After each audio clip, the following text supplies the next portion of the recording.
आप देख रहे हैं आखिरी चीख शिवा के साथ। तो चलिए बढ़ते हैं आज की कहानी की ओर। दोस्तों, इस कहानी को हमारे साथ शेयर कर रहे हैं हमारे टीममेट रजनीश जी, जो कि पेशे से ट्रक ड्राइवर हैं।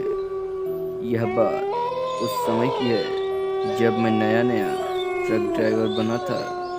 मैं सुबह 10 बजे से ही अपनी ट्रक को लेकर ट्रांसपोर्ट पर खाली बैठा हुआ था कि तभी अचानक से मेरे फ़ोन की घंटी बजने लगती है। जब मेरी नज़र फ़ोन के स्क्रीन पर जाती है तो उस पर मेरे मालिक का नाम लिखा होता है। मैंने जल्द से फ़ोन को उठा लिया और दूसरी तरफ से आवाज़ आती है, रजनीश, कहाँ हो तुम? एक भाड़ा आया है, महाराष्ट्र से रायपुर जाना है, क्या तुम जाओगे? मैंने कहा, जी मालिक जी, ज़रूर जाऊंगा। मैं इतना कहकर मालिक के बताए हुए स्थान पर ट्रक को लेकर पहुंच जाता हूं और वहां पर एक बक्सा था जो कि ज़्यादा बड़ा नहीं था। उससे ही लेकर मुझे रायपुर जाना था। मैं इससे पहले कभी भी रायपुर नहीं गया था, लेकिन मैंने सोचा आजकल तो गूगल मैप का ज़माना है, क्यों ना गूगल मैप को खोलकर देखते हुए चला जाऊंगा। मैं ट्रक को रायपुर की तरफ मोड़ देता हूं और अपनी ट्रक में भोजपुरी गाना लगाकर सुनने में मस्त हो जाता हूं कि तभी पीछे से एक ज़ोरदार की आवाज़ सुनाई पड़ती है, जिसे सुनकर मैं डर जाता हूं और सोचता हूं कि लगता है किसी ने ट्रक में अपनी गाड़ी को ठोंक दिया है। मैं जब उतर कर पीछे जाकर देखता हूं तो पीछे कुछ भी नहीं होता है। मैं दोबारा से ट्रक पर चढ़ जाता हूं और ट्रक को स्टार्ट करने के लिए चाबी को घुमाता हूं, लेकिन अब ट्रक स्टार्ट नहीं हो रही थी। मैंने दोबारा से कोशिश की, तब ट्रक चालू तो हो जाती है, लेकिन आगे की ओर नहीं बढ़ रही थी। बहुत कोशिश करने के बाद ट्रक आगे की ओर चल देती है, लेकिन मैं ट्रक को अभी 2-3 किलोमीटर आगे ले ही गया था कि मेरी ट्रक खच्चे खाकर एक पुराने से ढाबे के पास रुक जाती है। मैंने भी सोचा अब रुक ही गई है तो क्यों ना यहाँ पर खाना ही खा लिया जाए।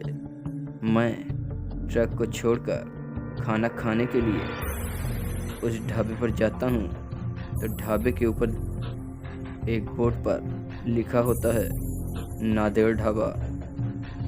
मैं ढाबे पर खाना ऑर्डर करता हूँ। ढाबा पूरी तरह से सुनसान तथा वीरान था।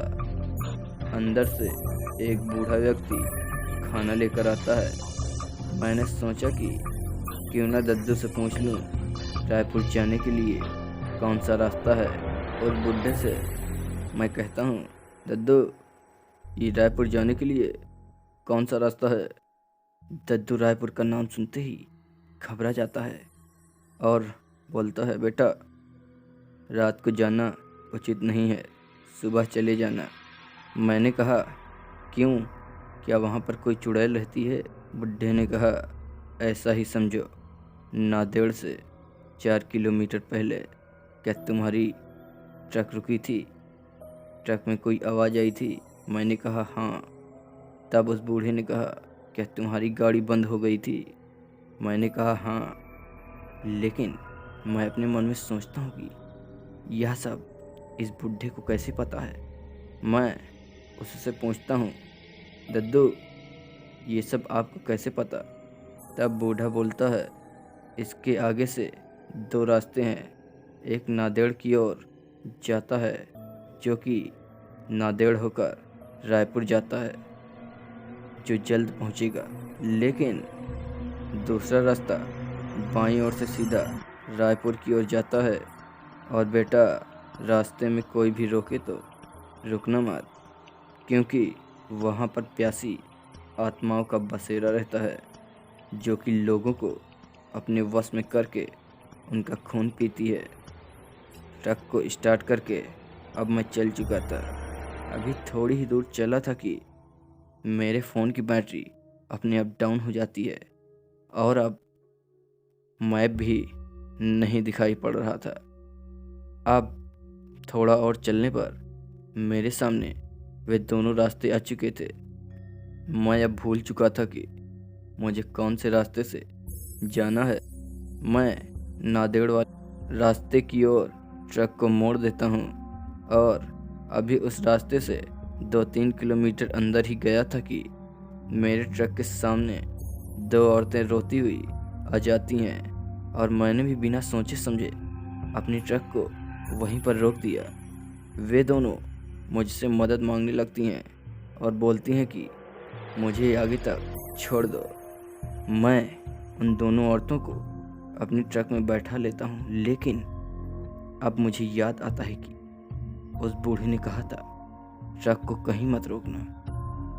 अब मैं सोच में पड़ जाता हूँ कि वह औरत जो पीछे बैठी होती हैं कौन है।